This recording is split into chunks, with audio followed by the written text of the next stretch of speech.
हिंदी चित्रपट सृष्टीत असे काही चेहरे असतात जे एका चित्रपटात झळकूनही कायमची छाप सोडून जातात आणि अशाच चेहऱ्यांपैकी एक म्हणजे गायत्री जोशी.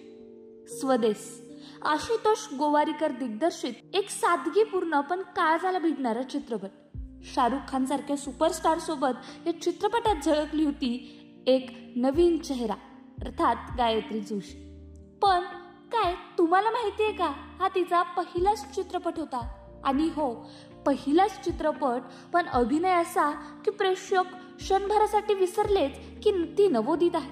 गीता या पात्रात गायत्री इतकी विलीन झाली होती की तिचा प्रत्येक डोळ्यातला भाव, प्रत्येक संवाद अगदी खराखुरा वाटत होता.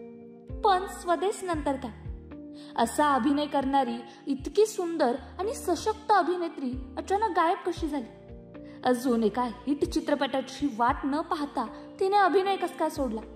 आणि त्यामागे होतं प्रेम, एक स्थिर आयुष्य, एक निर्णय. गायत्रीने लग्न केलं उद्योगपती विकास ओबरॉय यांच्यासोबत. विकास ओबरॉय देशातील अग्रण्य रिअल इस्टेट उद्योजक.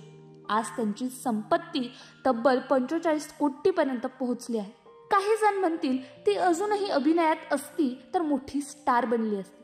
पण खरं तर आयुष्यात प्रत्येकाला आपल्या पसंतीने मार्ग निवडायचा अधिकार असतो आणि गायत्रीने तो मनापासून निवडला. आजही स्वदेश पाहताना गीता आठवते आणि त्या एका सुंदर चेहऱ्यासाठी मनात एक शब्द निघतो, तो म्हणजे सन्मान.